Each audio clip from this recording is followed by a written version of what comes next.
is not about Biden.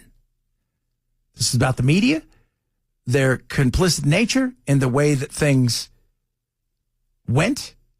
The thing about the media, it's very interesting, is, and by that I mean the establishment media, right? We're talking about, the blue bloods, everybody's establishment media.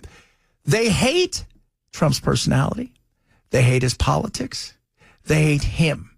They love his personality, his cantankerousness, his arguing, his fighting. They're addicted to him. He's their drug. They're not chasing a dragon. They're chasing Trump. It's that simple. What they want is a guy that will give them the politics they want, really not upset the apple cart, not go so far crazy left or right, but just enough to the left that it makes them feel comfortable and is very much academia. And at the other side of it, say crazy things and fight with everybody. Like, the ultimate goal is somebody who can be somewhat amenable to the politics they want and at the same time be as absolutely unchecked as Trump is. That's their perfect ideal candidate. Because he fights, he's willing to talk to anybody. It's all the things that they want delivered to them because he is their drug. It's that bad relationship. I just can't quit her. I want to quit her, but I just can't. It's that. And so all day today, Alex Thompson and Jake Tapper are going around talking to everybody they can. And Megyn Kelly being one of them. And it's interesting because Megyn basically said, you guys led the charge of the BS, right? Like, let's be honest. You guys led the charge of protecting him. And by not telling people what's going on, by omission, that's the lie. No, you didn't come out and say, he's great, he's fine. We have plenty of those. Would you like to hear some? Oh, my goodness. I've got a super awesome montage here. I've got two different ones that I have put together. Let's start with this one. This one's always an oldie but a goodie. Start your tape right now, because I'm about to tell you the truth. And by the way, we'll start it again. Do you think he will ever live that down? That's going to be on his headstone. I hope not. Yeah. That's going to be on his headstone. Yeah, he should be stuck with that for life. Start your tape right now. F you if you don't like the truth. Start your tape right now, because I'm about to tell you the truth. And F you if you can't handle the truth. He's sharp, he's focused, he's bright. I don't have any concerns, and that's from personal interactions. This version of Biden is the best Biden ever. Not a close second. Alert, sound. I mean, the Republicans are, good at distractions. Incredibly sharp, incredibly probing. He is sharp. He is on top of things. The president has no impairment. Nobody's buying that. No. Nobody's buying what he's selling. I don't think he knows what he said either. Right. I mean, I've got a bunch of those.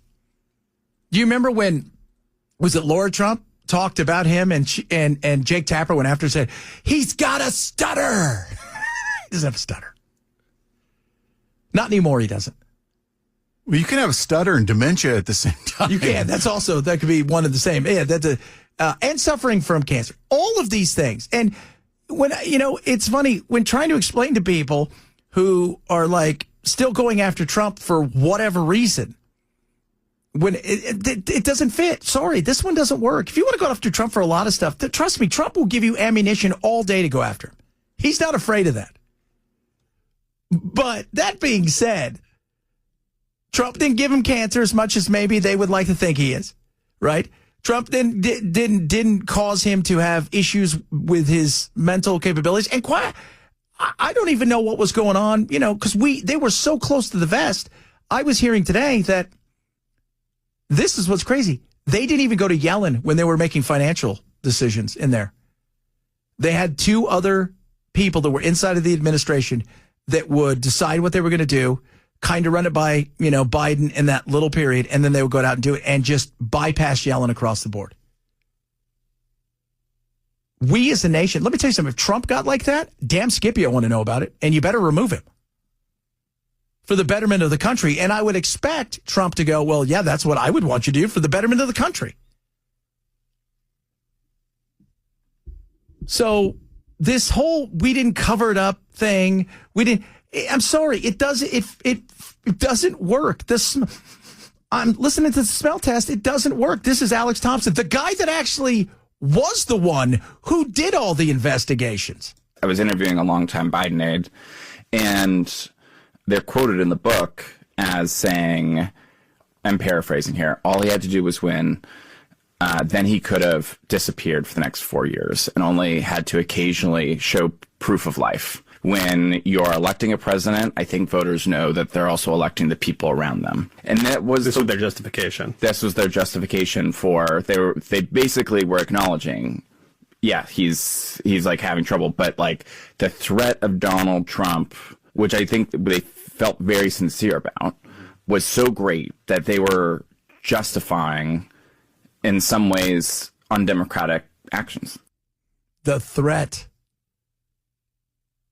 of Donald Trump. So you lied to the American people, because the whole thing is, it goes back to that you became the monster in theory you're fighting. You became that monster. Like, I would never do any of those things. So you decided I'm going to do all of those things because it's the only way to beat him. Just fascinating. And the omission is a big deal.